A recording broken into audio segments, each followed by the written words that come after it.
Good morning.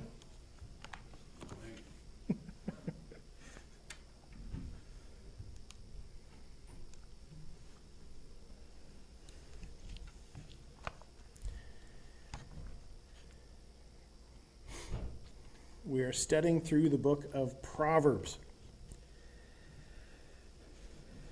And we're grabbing it and doing it topically because just going verse by verse, we would be here forever. So we're trying to gather together the different topics so that we can see the principles and things that God has for us. We can gather together what the Bible says about wisdom and about the fear of the Lord and about all of these different things that are so important. One of the reasons, as I've often said, one of the reasons that I love the book of Proverbs is because it showcases to us just how invested God is in our day-to-day life. He is not just an eternity kind of God. He's not just saving you from your sin and then you're off doing your own thing. He is keenly invested in all that we do and wants to provide all the information that we need to be able to make wise decisions, decisions that glorify Him and that will guide us, decisions that help us and things that help us understand how the world functions. As the creator of the world, He is best able to speak to the function of the world. And that is what He's done in the book of Proverbs. That's why it is so good for us to spend time going through it. So we've gone through a number of different topics, and last week we started on the ungodly trait of foolishness. So we're going to run through in review again, but right before we do, I want to remind you and just encourage you to pick up our Bible reading this year. We're going through what's called Connecting the Testaments. That's the group, and that's how that is grouped together. So every day there is a brief reading in the Old Testament, a reading in the New Testament, and then a reading from the wisdom books. So currently we're going through Genesis, Matthew, and Ecclesiastes.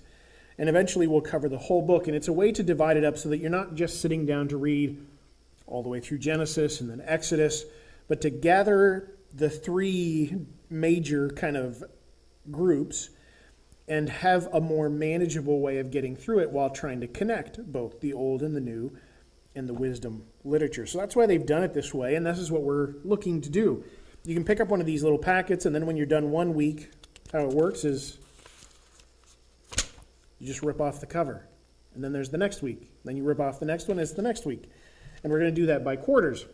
So it's a way to hopefully keep us together and keep us reading through with the aim of getting through the entire Bible in 1 year. We've had a couple years where we've done a couple different things. Now we're going back to reading the Bible through in a year. So back to Proverbs. We're looking at the trait of foolishness. And one of the things that we have to understand, and that is that this is intrinsic. It is every single person today is born foolish. Proverbs 22:15 says, "Foolishness is bound in the heart of a child, but the rod of correction shall drive it far from him." Foolishness is the default setting of our sinful lives. So if you look at somebody who is foolish, they were born that way. We're born in sin. This is one of the main ways that sin nature shows up. All of us are foolish to start out with. The thing that curbs that helps us understand and grow and not be foolish, is discipline. It says, "But the rod of correction shall drive it far from him." Discipline is what helps us understand that we need to change. Discipline is what curbs that foolishness and helps us understand that we need God. Foolishness at its core is believing that we don't need God. It's living like we don't need God. And because of our sin nature, that's our default. We are born not wanting to follow and be obedient to God. And discipline, as parents, it is our responsibility to discipline a child so that they understand and that foolishness can be overridden. And God has given us the tools and the Word of God so that we can do that. So foolishness is our default setting.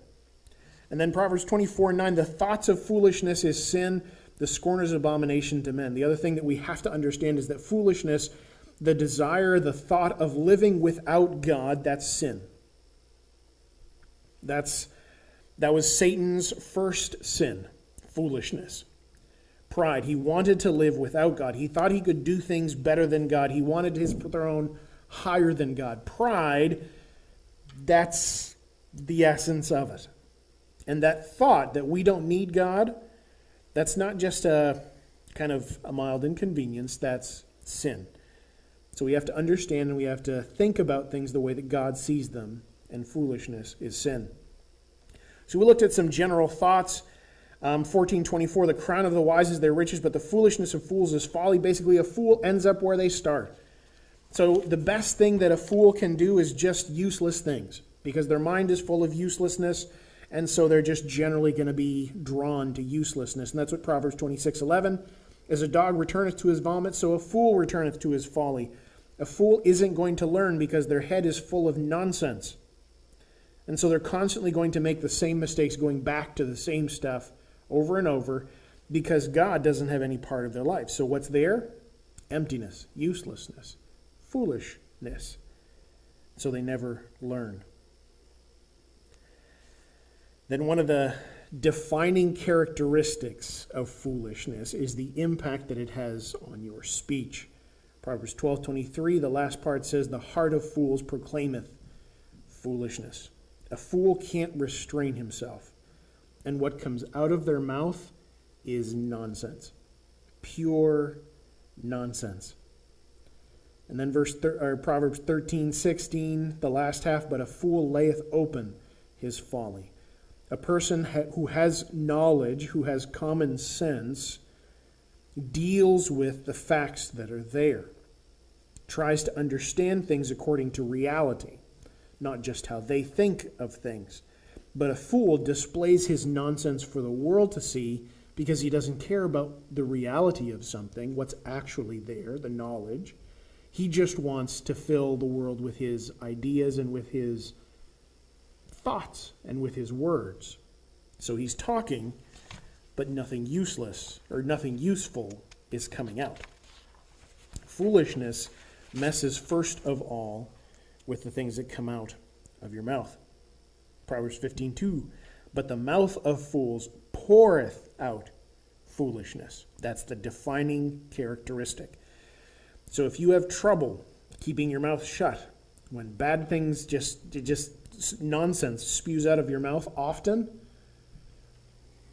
foolishness might be one of those things that you're struggling with, that you need to kind of deal with and curb, because that's the hallmark of foolishness, speaking nonsense. 15:4, the heart of him that hath understanding seeketh knowledge. You have understanding. When you want to see things correctly, you're going to be drawn towards knowledge. But the mouth of fools feedeth on foolishness. It's the idea of a cow that grazes on nonsense all day long. And then 18:13, he that answereth a matter before he heareth it, it is folly and shame unto him. Again, your mouth gets out of control. You don't take time to listen to what people have to say, to take things in, process things, make a decision, and then speak.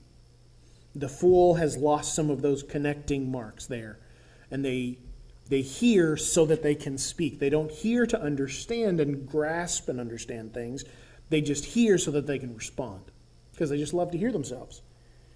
It's a hallmark of foolishness.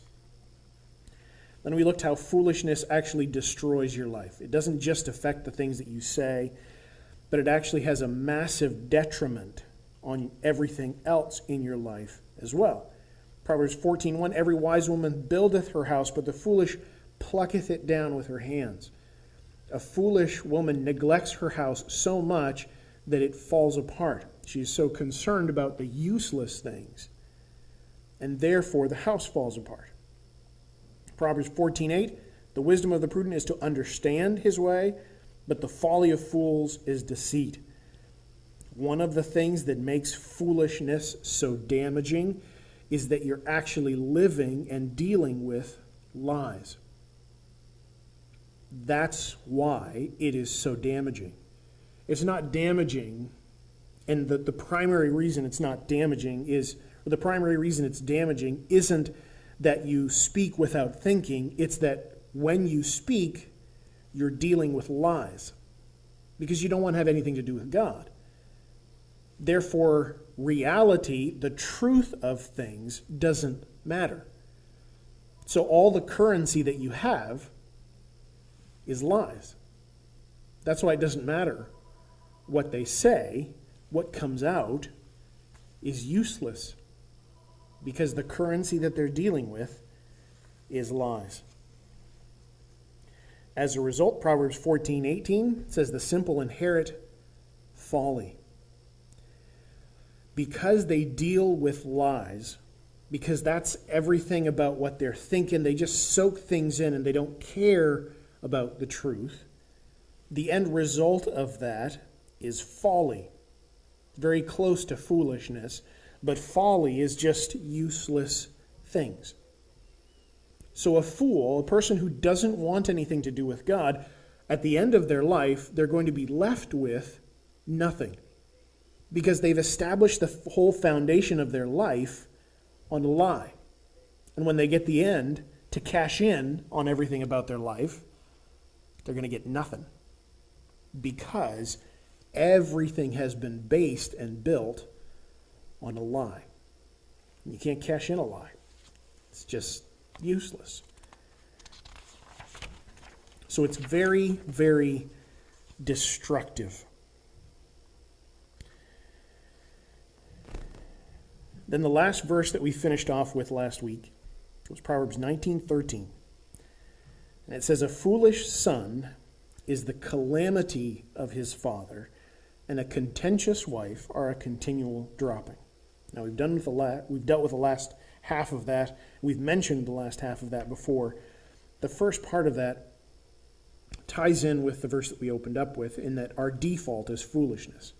As a child, we are born foolish.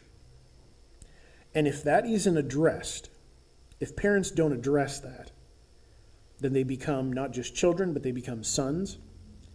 And a foolish son is the calamity of his father. And that word calamity is one that means literally to sink down into a pit. If parents don't address and discipline foolishness in a child, the parents pay for that later on. The foolish son literally causes in a father their heart and their life to just sink down. This is the same kind of word that we would use for depression. A foolish son is the calamity, is the causing of sinking down into a pit for his father. So foolishness destroys things. When we don't want anything to do with God, that is a tremendously bad thing. It's a sinful thing. It's a destructive thing. It's foolishness. Next, we're going to start on how we interact with fools. We've established who they are, what foolishness is. It's to want nothing to do with God. It's just useless thoughts. And it can, first of all, changes the words that you have. It changes how you interact with others. But it has a tremendous destructive effect on a lot of different areas, including all about your family. So when you interact with a fool, when you see a fool, how do we interact with that? God says it's damaging. God says it's sinful. So when we come across one, what do? Proverbs 16:22. Let's turn there.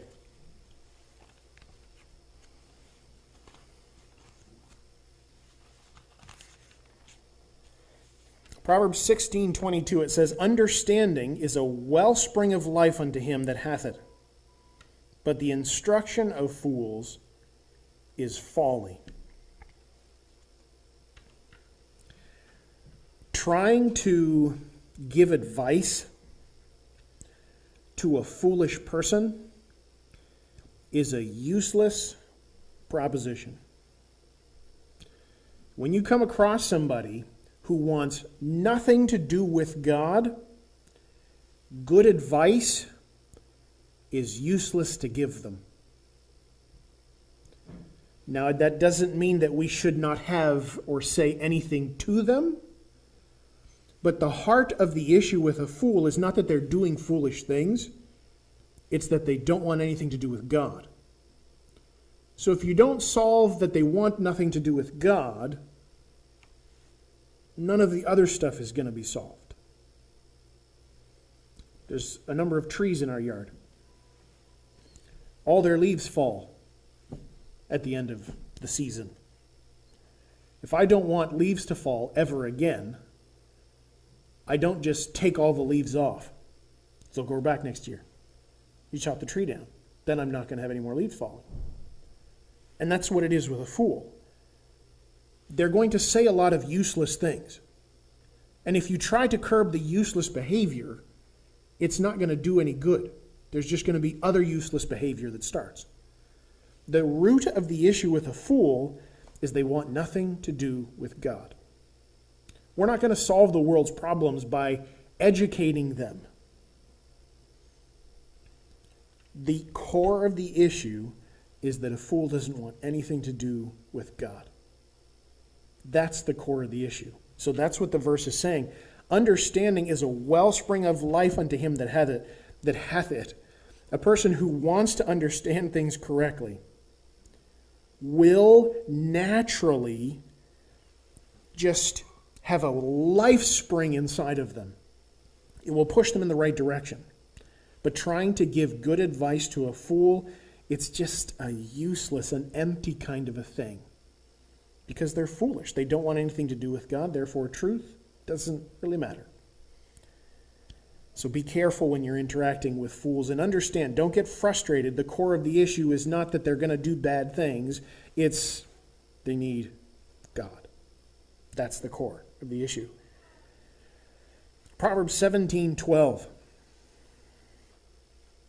Proverbs 17:12. It says, "Let a bear robbed of her whelps meet a man, rather than a fool in his folly." You're better off meeting an angry mother bear whose cubs have just been stolen than you are to come across a fool when they're on a roll. It is more dangerous for you to interact with a foolish person when they're really being a fool than it is for you to interact with a mother bear who's had her cubs stolen. I don't know if you've ever interacted with a bear whose cubs have been stolen. It's not a good thing. Don't do it. It's really bad. Everybody tells you it's bad. People don't survive that kind of stuff. But Proverbs wants us to understand that it is actually more dangerous for you to come across a fool than it is an angry mother bear. That's how dangerous it can be. It's better for you to come across an angry mother bear in the wild than it is for you to encounter a fool behind the wheel of a car. That's the kind of real legitimate danger that is being talked about here. That's what's being discussed. It is very, very dangerous. Tied in with that, the next verse, I really like these verses, partially because for a long time I just couldn't understand. I was like, what in the world are these verses saying? Proverbs 26, verses 4 and 5. It says, "Answer not a fool according to his folly, lest thou also be like unto him." And the very next verse, "Answer a fool according to his folly, lest he be wise in his own conceit." For a long time, I was like, well, I mean, do you want me to say something or do you not want me to say something? What is going on here? The last portion of each of those verses educates how you take the front part. That's how Proverbs works. They tie the front and the back end of a verse together. The first part, it says, answer not a fool according to his folly, lest thou be like unto him. Basically, don't use a fool's methods when talking to them because you don't want to run the risk of becoming a fool yourself. So be careful when you're interacting with a fool. Don't answer a fool according to his folly. Be careful that you don't fall into the same trap. But when talking with them, also, don't validate their foolishness.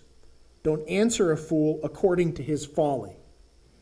The risk is that they will think they are right and become even more foolish.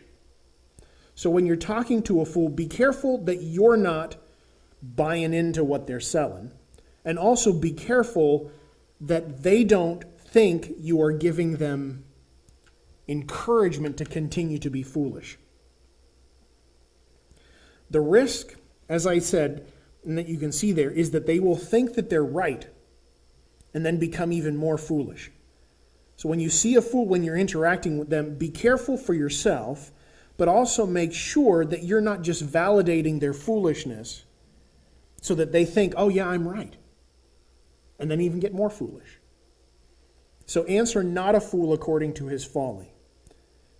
Don't buy into their methods and don't validate their foolishness. And then the second half is answer a fool according to his folly, lest he be wise in his own conceit. The core is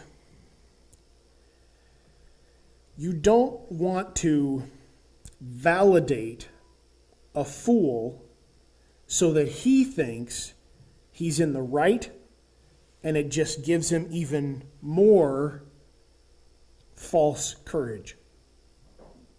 He's building his life on a lie. They are building their life on a lie. So don't give a fool any legitimate cause to answer according to his foolishness. There was, Facebook comes to mind so often. Somebody posted something that was very, very, very foolish. But in the midst of their foolish rant, there were a few things that they said that were true. There was a whole host of things that were completely dumb and useless and not right in any way, shape, or form. But sprinkled in there were a few things that were true. It would have been a disservice to that person to validate everything that they said. So I shouldn't answer a fool according to his folly. I shouldn't validate everything that they said just because there were a few things right in there. So I didn't want to encourage that person to make them think like, oh, everything you said was good. So instead of commenting and saying, you said a few things right, but all of these things were wrong, I just didn't comment at all. I didn't even make mention of it at all. Because I didn't want them to think that any of the things that they were saying were good enough, were properly thought through. I didn't want to validate a fool so that he would think, oh, I had some great things to say. I'll keep saying them. So we have to, as we interact with fools, somebody who doesn't want anything to do with God, whose head is filled with nonsense, there has to be wisdom in how we interact with them. Answer not a fool according to his folly. Don't use his methods. But then answer a fool according to his folly. Don't give him more fuel to make him think like he's doing something right. Again, the core of the issue isn't the argument. The core of the issue that we are wanting to help with, and the core of the issue that we want to deal with, is the fact that they don't want anything to do with God. So when you answer, the answer is not about the topic. The answer is an attempt to help deal with the core issue. That's why this complicated verse is there. when you come and interact with a fool, have wisdom. The argument is not the point, because foolishness is just going to keep popping out. The core of the issue that we need to work on is that a person doesn't want anything to do with God. The difficult thing is what Proverbs 27:22 says. That's our next set of verses. Proverbs 27, or our next verse. Proverbs 27:22. It says, though thou shouldest bray a fool in a mortar among wheat with a pestle, yet will not his foolishness depart from him. One of the sad things about a fool is that it is deeply ingrained in every fiber. You know what a mortar and pestle is? It's that little stone cup thing. And you have a grinder that you just smush everything in it. It grinds it up.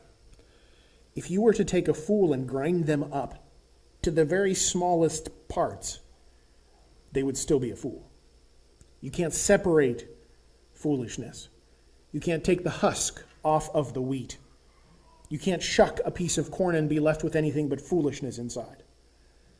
And that's one of the saddest things about foolishness. A person that doesn't want anything to do with God, it just infects everything. And while Proverbs doesn't get to the point where he says, check them to the wayside, they're done, foolishness is so dangerous that after a while, Proverbs does point out that it seems that it just cannot be separated from a person. When they live their life wanting nothing to do with God, it consumes every part of their life. And unless God miraculously intervenes, there's nothing that you can say that can convince them to let go of that. So this is a tough thing. This is not something that is flippantly dealt with, that is easy to manage. Foolishness is one of those things that is more dangerous than anything else. First of all, because every single one of us is born with it. Second of all, because if we are left with it, it soaks into every part of our life. Foolishness is very, very damaging.